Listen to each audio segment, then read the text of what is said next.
In a world where necromancers are the elite, our protagonist is a poor orphan born in a junkyard. To make matters worse, despite all his efforts, he failed to form a contract with any corpse, making him the subject of ridicule. However, one day, he spotted a corpse that the shop owner was about to discard, as no buyer had been able to form a contract with it. Determined to make this his final attempt, he was shocked when he finally succeeded. What is the story behind this strange corpse, and how powerful is it? Will our protagonist achieve his dream and live the life he has always longed for? That is what we will discover in today's tale. Our story begins with a peculiar-looking individual, his eyes filled with determination. He gestures with his fingers in a specific manner and calls out to another person named Hector, urging him to let the world witness their power. The enormous creature lunges forward with immense force, while another monstrous entity stands against it, this one composed of countless intertwined fingers, each adorned with eyes and sharp fangs. Another individual stands at an equal elevation. It soon becomes clear that this person is controlling the monster through gestures and commands, instructing it to unleash the poisonous tongue and explode with full force. The creature's fingers begin to shift and unfold, revealing a long crimson tongue coiled tightly within. In an instant, the tongue shoots out like a devastating explosion, hurtling at high speed toward the monster under Hector's control. In this world, sorcerers possess the ability to manipulate the corpses of the dead, turning them into warriors that fight on their behalf. These individuals are known as necromancers. The combat performances they orchestrate using these reanimated corpses have become the most famous and widely celebrated sport. Amidst the enthusiastic crowd watching the spectacle, a young boy observes the battle with wide-eyed fascination. He watches the struggle between the necromancers' controlled corpses, unable to believe his eyes, astonished by the incredible feats they achieve. 17 years later in the city of necromancers, these fierce battles between monstrous entities continue. Elsewhere, the boy, now grown, attempts to practice magic, striving to reanimate a corpse through finger gestures and incantations. He calls upon the corpse, addressing it as the Knight, commanding it to rise, defy death, and pledge eternal loyalty to him. A black crystal rests within the corpse's chest. The crystal begins to emit a brilliant red glow, intensifying until it resembles an explosion. The creature stirs, shifts its position, and slowly begins to rise. But suddenly cracks form across the red crystal, and in an instant it shatters. The creature ceases all movement, returning to an inert, lifeless state, leaving our protagonist disheartened as he realizes he has failed once again. He gazes at the lifeless form, certain that the muscle density and skeletal structure are perfectly balanced, and that the reconstruction of the central nervous system was successfully completed. Yet, he stands in uncertainty, saddened to find himself back at square one after believing he was close to fulfilling his dream. In another scene, our protagonist is seen scrubbing bathrooms, his frustration evident. His superior calls out his name, Osio, revealing the protagonist's identity, and instructs him to clean a section he had overlooked. Osio replies that he will, though his boss notices that he seems distracted. As he walks away, Osio catches sight of advertisements for an upcoming corpse battle tournament,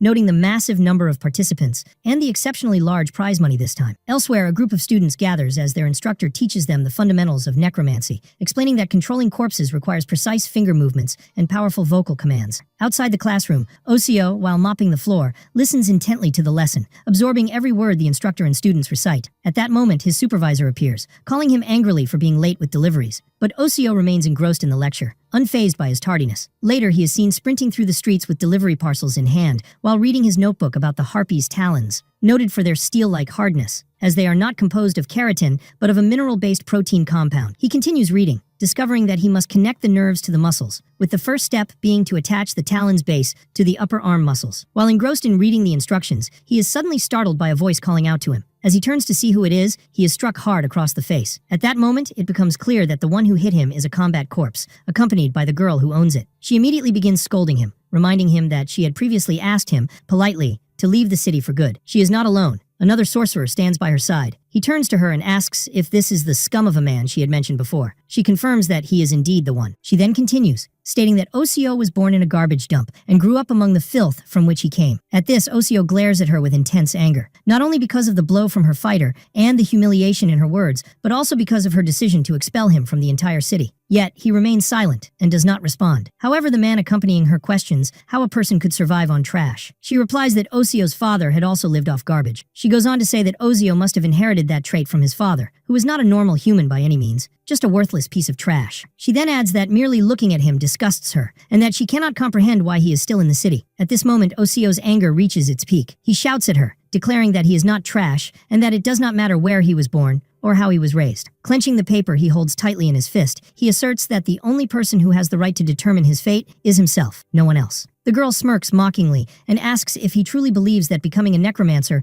will change how people see him and make them accept him. Suddenly, Osio is struck again, knocking him to the ground. Her massive corpse restrains him as she continues speaking, stating that he does not even have a knight of his own. Yet, he speaks of matters far beyond his capability, despite spending 10 years trying and still failing to animate a single corpse. The creature presses harder against his head as the girl tells him to leave the city, claiming that his mere presence makes it reek. She then fixes her gaze on him and warns that if she ever sees his face in the city again, she will not be as lenient as she was now. She will turn him into actual trash. At that moment, it becomes clear that the first person to ever utter the words Osio just spoke, about one's birth and upbringing not determining their fate, was the renowned sorcerer, Raphael. Raphael had grown up poor and orphaned, and when he entered the corpse wars, he did so alone. Yet, he managed to set records and secure 6 consecutive victories. His achievements made him the most famous human participant in the corpse wars worldwide. As for Osio, his greatest dream was to become like Raphael, to be the best in his field, if only for once in his life. He longed for fame, and to witness people clapping for him in admiration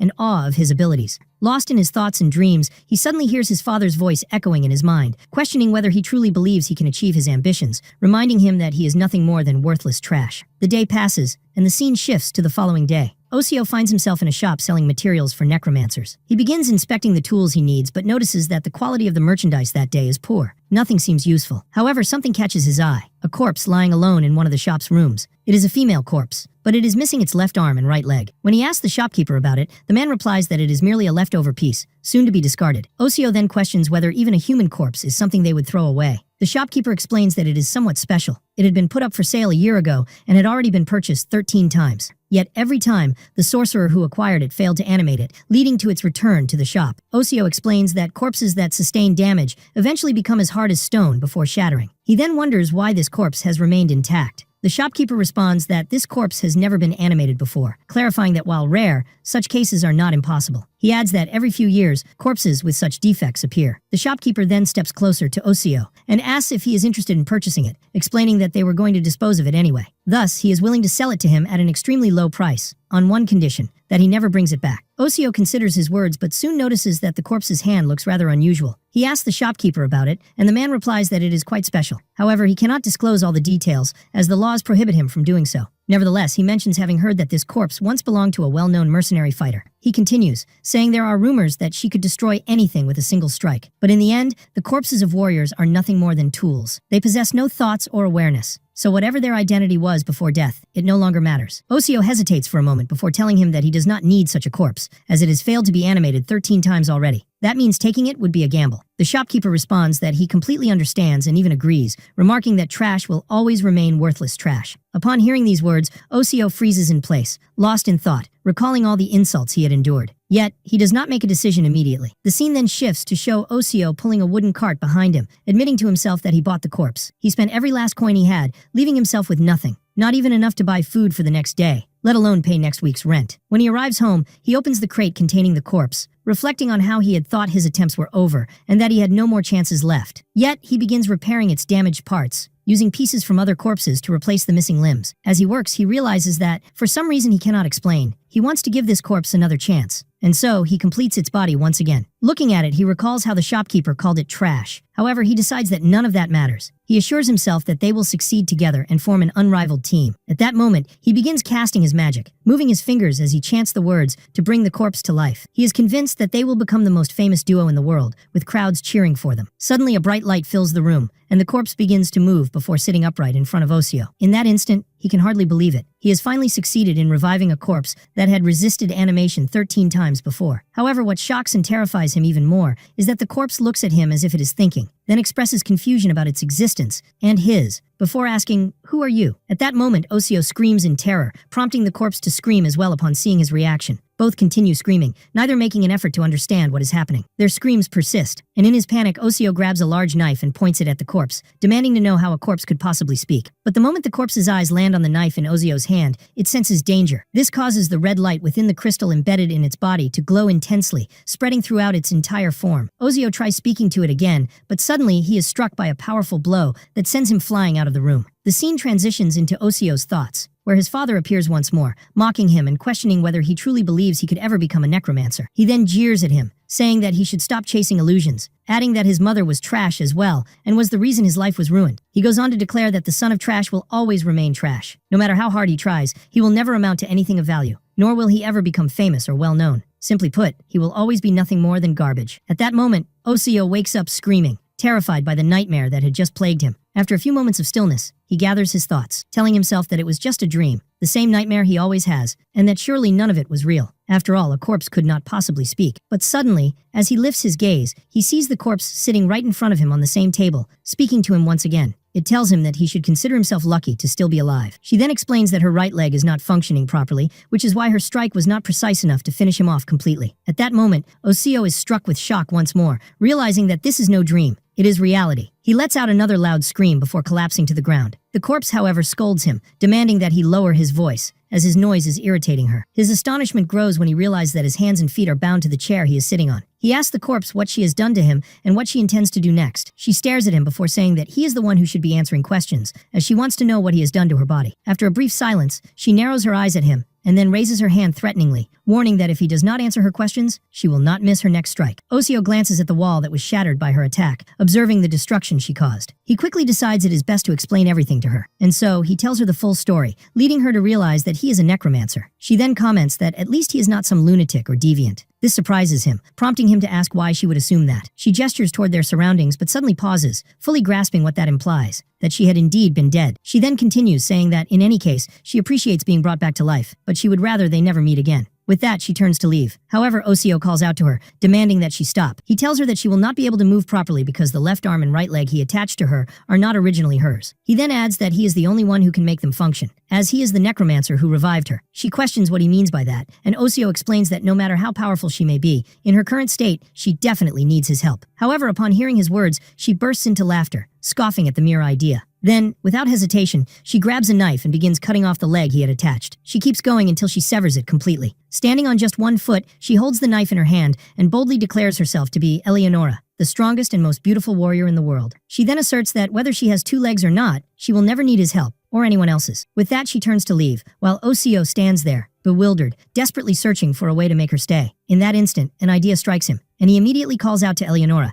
telling her that he wants to hire her. This causes her to pause and listen to his proposal. He reminds her that she was a mercenary, meaning she fought for money, and that even after death, her body was sold. This means she must be in dire need of money. So he offers her a job, to fight alongside him. Eleonora looks at him with curiosity, commenting that he is quite an interesting person, and that he is right. So long as the pay is good, she will do whatever is required without asking questions, and she will never refuse a fight. She then reveals that she is burdened with an enormous debt, far greater than he could possibly imagine, and that she must repay it, which is why she so desperately needs money. At that, Osio smirks and tells her that he will pay her 80 billion gold coins. He then asks if that amount is enough to clear her debts. Eleonora responds that it might be, but she then asks whether he actually has that much money. Instead of answering, he poses another question, asking if she knows the prize money for this year's corpse war. He then pulls out the competition's announcement and shows it to her. She reads it and sees that the cash prize is 100 billion gold coins. Stunned, she asks if that number is real. Osio confidently confirms that it is, explaining that corpse war has become the most famous sport in the entire world. Eleonora pauses for a moment, recalling that she had never possessed any talent for necromancy. Because of that, she had never paid attention to things that held no benefit for her. Osio asks if she has decided to join him, pointing out that since she is a combat corpse,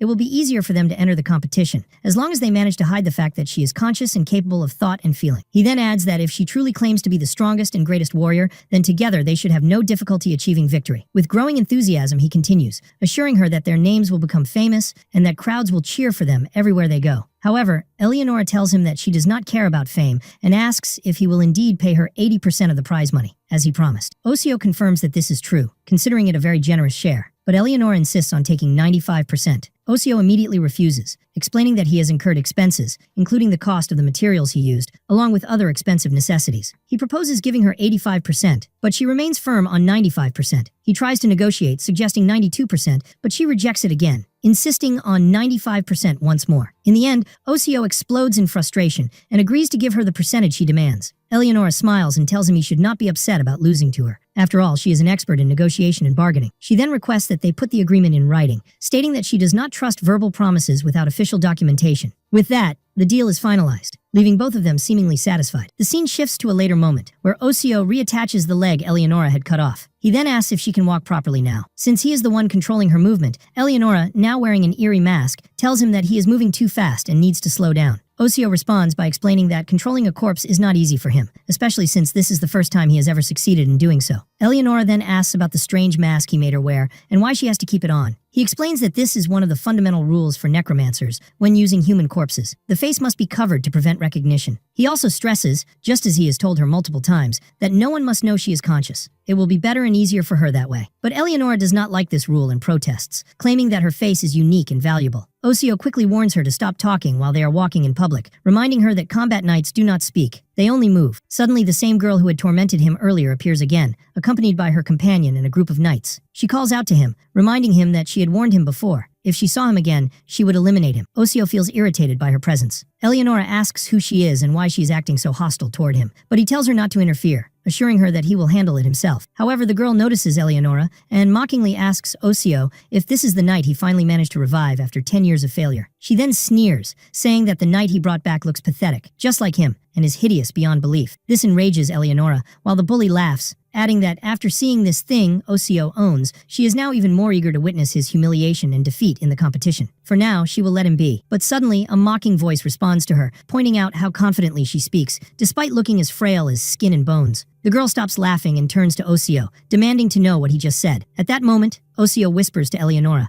reminding her that he had asked her to remain silent. She retorts, irritated, saying that his request is getting on her nerves. The bully then asks Osio directly if he was the one who made that comment. After a brief hesitation, he admits that he did. He then asks if she has a problem with that before calling her skin and bones, repeating Eleonora's words. The girl's anger flares, and she lunges at him with her knight, screaming that she will kill him on the spot. Osio and Eleonora prepare for battle. Eleonora instructs him to control her right leg properly. At the very moment the bully's knight launches an attack on them, Eleonora counters with an incredibly powerful strike using her original arm, shocking everyone present. We learn that the bully's name is Kalina, and that since childhood, she had possessed an exceptional talent for magic, surpassing everyone else. She was able to achieve average results with minimal effort, which led her to view other sorcerers as incompetent. She often mocked others, claiming that she could perform magic that they could not even attempt, and with far less effort. With her continuous victories, she grew to despise those beneath her level, treating them with arrogance and condescension. This was the only thing that brought her joy. Naturally, someone like Osio, who had always put in the effort despite growing up among garbage, yet remained inferior to her in every way despite his struggles, was the perfect target for her bullying. But at this moment, Osio realizes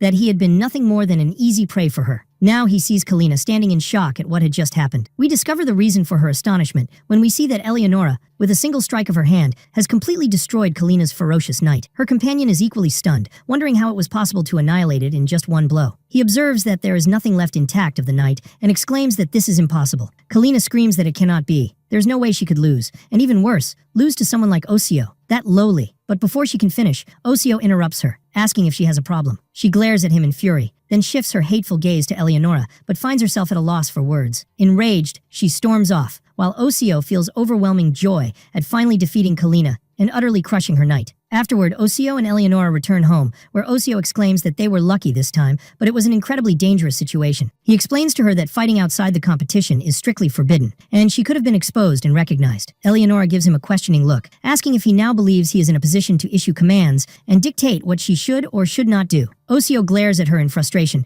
but does not answer immediately. Instead, he clarifies that he is not giving orders. He is making a request. He acknowledges that she is undoubtedly the best in combat, but he is the one most familiar with the corpse wars and has extensive experience with them. He then brings up her previous mention of the enormous debt she is trying to repay, emphasizing that in order to do so, they must avoid taking such reckless risks. Eleonora considers his words and agrees, promising that she will try to follow his advice. She then asks what their next step is. Osio tells her that they need to register as contestants in the competition. He explains that the officials will test her on a few basic skills. Then, looking at her anxiously, he wonders aloud whether she will be able to pass those tests. The scene transitions to a new setting, where Osio leads Eleonora to the committee responsible for the competition. However, her movements appear strange and sluggish. The committee members take notice, visibly puzzled, until one of them asks whether she is at least capable of running. Osio attempts to assist her by controlling her right leg, but it does not move properly, making her gait look utterly ridiculous. The committee members watch her awkward movements in stunned silence, unable to come up with a suitable comment. After a full minute of complete stillness, the committee chairman finally declares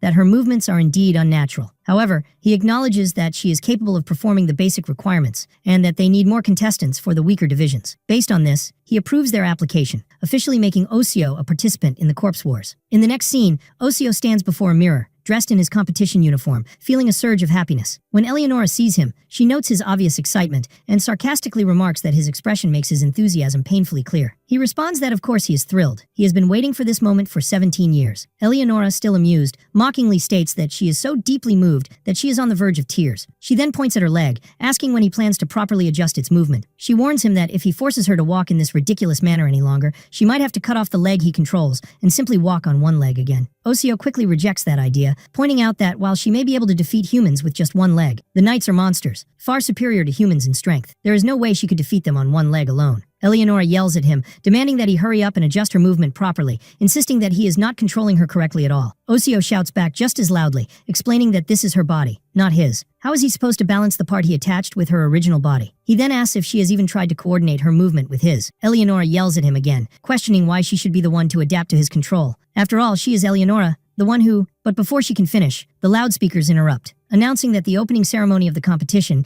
is about to begin and that all contestants must head to the battlefield immediately. At that moment, Osio tells her that they will continue this discussion later. He then instructs her to put on the mask immediately, emphasizing the importance of keeping her face hidden to avoid recognition for security reasons. Although clearly annoyed, Eleonora puts on the mask, and the two of them proceed together to the arena, where the rest of the contestants are gathered. There, Eleonora takes notice of the combat corpses surrounding her, finding them extremely bizarre, each one more grotesque than the last. Meanwhile, Osio focuses on finding their assigned spot, knowing that their number is 7,508. Once he locates it, he takes his position alongside Eleonora. However, Eleonora remains preoccupied with the monstrous figure standing behind them. She nudges Osio, informing him that there is a particularly strange individual right behind them, with things coming out of his mouth. Osio, however, warns her not to make a fuss, and to keep her eyes fixed forward. He cautions her that if she causes any trouble here, she will find herself in serious danger, and the consequences will not be favorable for her. As they stand there, the opening ceremony begins. A voice echoes across the arena, declaring that names are eternal, even though the human body is weak and fleeting. We then see the speaker as he continues his speech, stating that some names remain in people's memories for decades. He adds that there are names remembered for hundreds of years,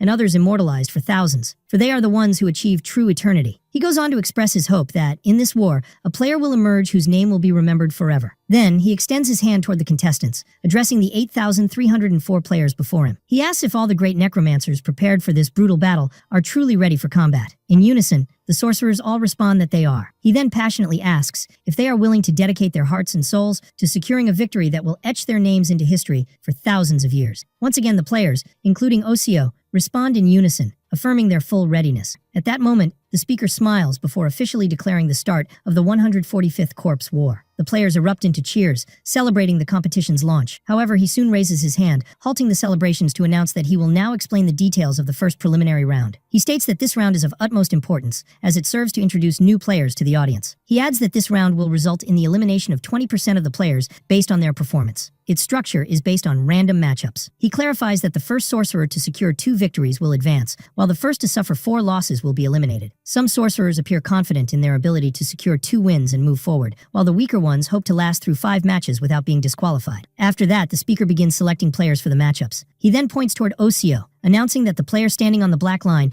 will be facing the player directly behind him. Slowly, Osio turns around to see who is standing behind him, only to find someone laughing with overwhelming enthusiasm, his face beaming with excitement. The man seems utterly delighted, exclaiming that his luck is incredible. His first opponent in the competition turns out to be a small, adorable one. He then looks at Osio confidently, declaring that he will allow him to witness the absolute beauty he has managed to create. Osio stands firm, listening to his words while staring at him with a challenging gaze, yet he does not respond. The player tells Osio that he recognizes that look all too well. He has seen it many times before. He knows that Osio finds him ugly and repulsive. He continues, explaining that everyone he has ever met has viewed him the same way. However, once they see the masterpiece he has created, they always admit that it is. But before he can finish, Osio interrupts him, stating that he had actually been looking at that masterpiece of his all along, and that it truly is an impressive piece of work. He then adds that despite the large size of the head, the muscles and bones around the neck are strong enough to keep it upright. He also observed that the muscle fibers around the mouth have grown thicker and more powerful. After this praise, he extends his hand to his opponent and tells him that while he intends to win, he still wishes him a good match. The opposing player is taken aback by this gesture,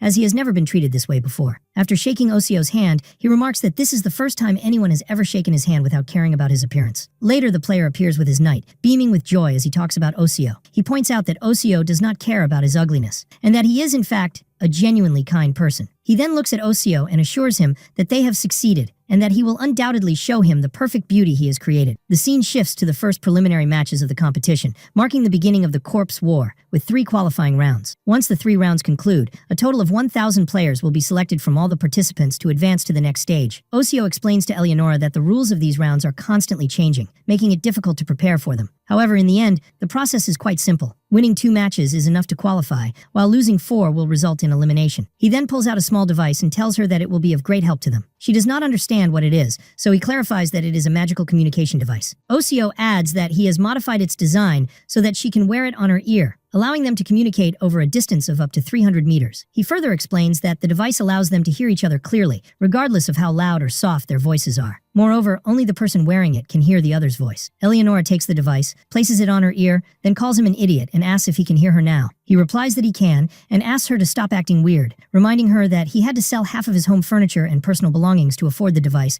so she should not waste it. Eleonora comments that these competitions are indeed fun, just as he had told her before. She then asks if he is not going to test the device first. Osio explains that while the competition is based on the sorcerer's skills, certain accessories are permitted within specific limits. He then elaborates that the arena where the competition takes place is surrounded by a powerful magical field, preventing communication devices from functioning, except between users within the arena itself. He adds that this means they cannot communicate with anyone outside the battlefield using this device. Eleonora acknowledges his explanation, and Osio asks if she is ready, as their first match is about to begin. Osio and Eleonora arrive at the battlefield, where an official awaits them. The official instructs Osio to step onto the elevated platform to start the match. Osio ascends, standing at a great height, while Eleonora remains in the arena, preparing to face the knight belonging to his opponent, who goes by the name Wing. At that moment, Osio notices the absence of spectators in the arena. However, he is not surprised, as he expected this. After all, it is only a preliminary round, and no one is interested in watching unknown players. The official then announces the completion of the player's readiness check, and officially declares the start of the first match. Standing still,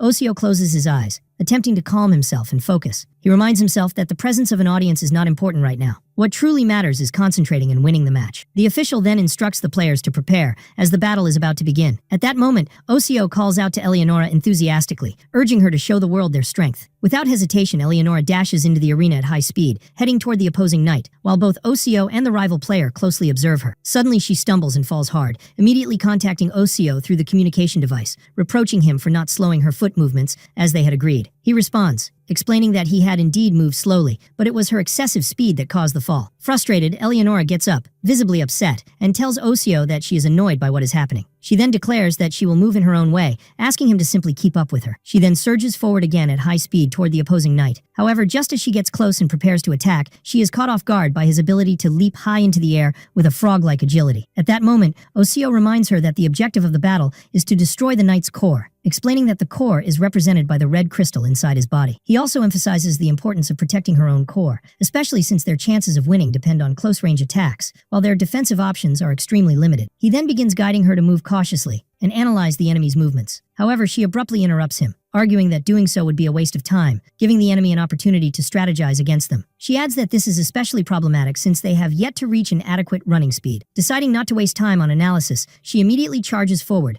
announcing her intention to block the enemy's path. She leaps high into the air in an attempt to strike, but the frog-like knight skillfully evades the attack, once again outmaneuvering her. In that instant, Osio realizes that he and Eleonora are struggling to synchronize their movements. He also notices that her motion is slow due to her reliance on a single foot, making their actions predictable and easy for the enemy to read. He then observes that the frog is distancing itself rather than attacking, prompting him to wonder about its true strategy. His attention suddenly shifts to the creature's back, where he notices something unusual. Meanwhile, Wing addresses Osio, questioning whether these are all the skills he has to offer. He then cryptically remarks that strength is sometimes found in unexpected places. Continuing, he explains that he has been carefully studying their movements, but now believes that it was not worth the effort. As a result, he declares that the battle will end immediately, promising to reveal his masterpiece to Osio. Suddenly, the dark circles on the frog's back begin transforming into human-like faces, and the player announces that they are about to witness perfect beauty. Seeing these faces, Eleonora turns to Osio and questions his earlier statement about the need to conceal faces to avoid recognition. He replies that these are not ordinary human faces. Wing resumes speaking, revealing that he has spent his entire life searching for ideal proportions and perfection in order to achieve these faces. He adds that he sees no reason to hide them, as they do not belong to real individuals, but rather represent the embodiment of perfect beauty. one that is about to detonate and cannot be stopped. As Osio processes these words and focuses on the frog's body, he suddenly realizes the truth and urgently warns Eleonora that these things are about to explode. Indeed, the faces begin rushing toward Eleonora at an incredible speed, while she remains frozen in place, still not fully grasping what is happening. The moment one of these faces touches her, a massive explosion erupts. When the blast subsides, it becomes clear that Eleonora has lost her left arm due to the explosion. Osio immediately contacts her through the communication device, asking if she is all right. She responds by asking whether he was the one who stopped the explosives from completely hitting her. He explains that he sacrificed his left arm, using his own body to shield her from the blast. He then warns her that any further direct hits could be extremely dangerous and urges her to be cautious. Eleonora informs Osio that the faces are moving, then transforming into living creatures, and asks if the player is directing them to chase her. However, Osio clarifies that once these faces detach from the knight's body, they are no longer under any control. He adds that they remain alive for only a very short time, meaning their movement is strictly linear, without targeting any specific objective. He then explains that these explosives appear to have been created by combining the enzymatic degradation products of toxic amphibians, noting that this type of compound only detonates upon violent impact with something. Eleonora quickly deduces the situation, but before she can finish her thought, one of these explosive faces approaches her. She swiftly evades it. As expected, the explosion occurs immediately upon its collision with another object. Eleonora then concludes that she must completely avoid these airborne entities. As a result, she feels a surge of excitement, as if she has returned to the battles she fought before her death. She then declares that, for the first time since the fight began, she feels her blood boiling. At that moment, she spots another explosive face approaching and decides that the battle is now different. It will be a fight worthy of her. Just before the explosive face reaches her, she moves swiftly out of its path, causing the explosives to collide with one another. Yet, she successfully dodges them each time. Wing laughs mockingly and then questions Osio, asking how long he plans to keep running, especially since his knight isn't even capable of running properly in the first place. After that, Wing maneuvers his frog,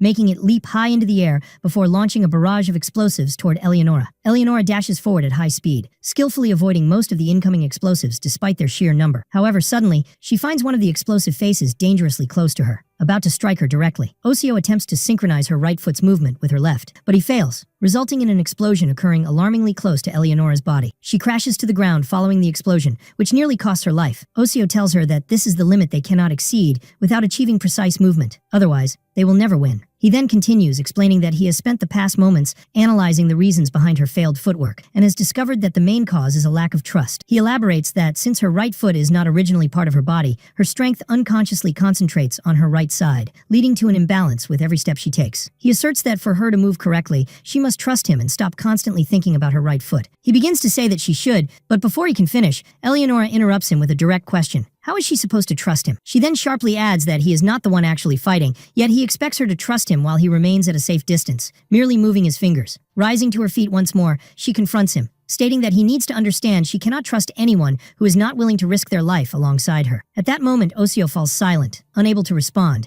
as he watches her continue to evade all incoming attacks. Eleonora keeps running, dodging each explosive, but eventually she falls to the ground again. At that moment, Osio speaks, declaring that this is his last chance as well. He begins telling his story, revealing that he was born in a garbage dump, a place despised by all, and that his father always looked down on him, treating him in the worst way possible. He explains that he spent his entire life as an outcast, ignored by people who treated him as nothing more than worthless trash, and that no matter how much he spoke, no one ever understood his feelings. At that moment, Osio recalls the shadow of his father, who always looked at him as a failure. Continuing his story, he states that if he fails to prove himself now, to that man who despised him all his life and to the entire world, he will never be able to escape the garbage dump he was born into. He adds that if he does not become the best, and if everyone does not acknowledge it, he will never be able to prove to his father that he was wrong. He then asserts that meeting Eleonora was his last chance to understand the meaning of life, emphasizing that he is not asking her to trust him, but rather to trust in his determination and unwavering resolve to win. Eleonora stands in silence, contemplating his words, but she does not respond. Suddenly, a new wave of explosive faces begins its attack. Eleonora swiftly dashes away from the blast zone, and for the first time she confidently steps forward on her right foot. She then continues running at full speed without any hesitation about the right foot that Osio had crafted for her. Watching her with overwhelming joy, Osio cheers her on, telling her that she has finally succeeded in running, before asking her to trust in, but she interrupts him, clarifying that he should not misunderstand her words. She firmly states that his past or the sincerity of his story does not matter to her in the slightest. Osio fails to grasp what she means, so Eleonora elaborates, explaining that she is now placing her bet on her own judgment of him based on his past actions, since he has already saved her life twice. She tries to move forward steadily, but her steps are still not perfectly balanced. She admits that she has not yet reached the desired level, but Osio interrupts her, pointing out that the reasons are irrelevant, and now that she has managed to leap high while running, avoiding the explosives will become much easier. He then adds that less than half of the explosives remain, and once they are dealt with, the knight will be nothing more than a giant frog, giving them the chance to get close. Indeed, the explosives continue to hurl toward Eleonora one after another, but she effortlessly dodges each of them without allowing any to detonate near her. Osio begins counting the remaining explosives on the frog's body, while Wing appears visibly frustrated upon hearing that only 6 remain. Osio keeps counting down until only 1 remains, and when it finally explodes, he declares to Eleonora that they have finally finished. At that moment, Eleonora tells him that this is their chance to get close to the frog, so she surges toward it, preparing for a direct attack. However, just as she approaches, the frog leaps astonishingly high, quickly distancing itself, preventing her from landing a hit. Pressing her right foot down with confidence, Eleonora readies herself to leap and strike the frog, determined that this time will be different from all previous attempts. But she is suddenly shocked to see new explosives appearing in place of the ones that had just been eliminated. She freezes in disbelief at what is happening. Wing laughs and tells Osio that he underestimated him, explaining that he had 10 reserve explosives hidden inside his knight for such situations. He then launches all 10 explosives at once toward Eleonora, who stands her ground against the attack. With a determined spirit, she tells Osio that this is her battle, and she will emerge victorious. Osio begins directing her, advising her not to focus on the explosives descending from above, but instead to strike the ground beneath her. Eleonora immediately understands his intent. Instead of trying to evade the approaching explosives, she slams her fist into the ground with immense force. This triggers a massive explosion that devastates everything around her, leaving Wing speechless as he watches in disbelief. He questions the cause of such a large explosion, insisting that it was not the result of his own explosives. When the dust settles, Eleonora emerges from the wreckage and tells Osio that his decision was absolutely correct. He responds by remarking that her punch carried an incredible destructive force, shattering the ground around her. He then adds that it felt as if he had detonated a bomb, rather than merely witnessing her land a punch. However, he admits that he was taking a gamble, uncertain of the outcome or the full effect of the technique she used. Eleonora replies, beginning to explain the technique she had just utilized, but suddenly Osio recalls that he had previously asked her if she could use this technique only once. At that time, she had explained that the technique works by concentrating all her energy and strength into her fist. After executing the attack, her hand turns completely black, just as it is now. Sure enough, her hand appears charred like coal. She then moves her fingers, explaining that her hand will gradually return to normal, but it will take approximately 4 hours to gather enough energy for another strike of the same magnitude. Osio tells her that this means she cannot use the technique more than once in any battle. He then pauses for a moment before asking her about the possible consequences if she were to use her fist in its current state. Eleonora replies that she had used it twice in succession before meeting him, then asks him about her current physical condition. He responds by reminding her that she is already missing a limb. He also points out that when he first saw her, there was a severe wound near her heart. She confirms that using the technique twice in a row makes her body incapable of withstanding its after effects. As she recalls the shattered red crystal, a look of concern and fear appears on her face. She then states that this means her heart will explode and that she will die. Osio snaps back to the present, reiterating that this technique can only be used once. However, he still struggles to determine the best way to utilize it. He looks at Eleonora standing before the frog, then remarks that the same rule applies to the frog knight. Eleonora responds confidently, saying that this is the perfect time for a real battle between warriors using only their fists. At that moment, the massive frog watches Eleonora as she approaches, preparing to attack her, convinced that she will be its next meal. But in a fraction of a second, Eleonora moves at an astonishing speed, landing a direct punch to its heart, shattering the red crystal within its body. Immediately, the official overseeing the match announces that the frog is no longer able to fight due to the critical injury to its core, declaring Osio's team the victors. When Osio hears the result and realizes that he has won the battle, he can hardly believe it. He lets out a triumphant shout, declaring himself the winner. Afterward, the players leave the arena, and in the private chamber shared by Osio and Eleonora, Osio excitedly praises her, expressing his joy and admiration for her performance, especially during the final part of the battle. He also tells her that her name truly suits her, and that she deserves the title of the greatest warrior. Eleonora remains silent for a moment before replying that he was actually better than she had expected. Osio responds by saying that they must maintain this energy and level of performance for the next battle. But at that moment, a voice from outside the room remarks that everything was perfect this time. When he turns to the source of the voice, he finds Wing standing next to the body of his knight, declaring that he has finally achieved perfect beauty. Osio feels a sense of sympathy for Wing and sincerely tells him that his knight was incredibly strong. Wing is taken aback by Osio's words and asks if he truly means it. Osio affirms that his knight was indeed very powerful. He then adds that the knight Wing created, along with the abilities he integrated into it, clearly reflected the immense effort and passion he put into his work. However, he points out that it was perhaps too perfect. Wing is overjoyed and tells Osio that this is the first time someone has praised his work in such a way, thanking him for his understanding. However, Osio explains that the only issue he noticed was that Wing cares too much about others' opinions. He then tells him that beauty is subjective, and that it would be better if he started showcasing beauty as he perceives it, rather than how others expect it to be. Wing is surprised by these words, yet at the same time, he feels a deep sense of happiness. He then asks Osio if he truly believes in this idea. After a brief pause, a wide smile appears on his face, and he admits that this is an incredible concept, one he had never considered before. Thanks to Osio's words, Wing feels overwhelming joy. He then tells Osio that he will always follow his journey, watching as he continues to grow into one of the greatest sorcerers. He also assures him that he will be one of his biggest supporters. He adds that he is certain Osio will achieve his goal. Deeply moved by Wing's words and excitement, Osio senses his sincerity. Wing, filled with excitement after his conversation with Osio, declares that he too will surprise the world with the new knight he is going to create, one that will be more beautiful and powerful than any he has ever built before. The scene shifts to a different location, where Osio and Eleonora return to Osio's home. Suddenly, Eleonora's voice is heard, shouting the name Eli. Moments later, Osio appears, trying to convince her to start calling herself by this name. He argues that Eleonora is too long and difficult to pronounce during battle, and a shorter, quicker name would be more effective. However, Eleonora becomes furious, warning him seriously not to joke about such matters. She asserts that if he believes they have become friends, he is mistaken, emphasizing that no one has ever dared to call her by that name before. Osio attempts to calm her down, urging her to think about it rationally. He explains that in certain situations,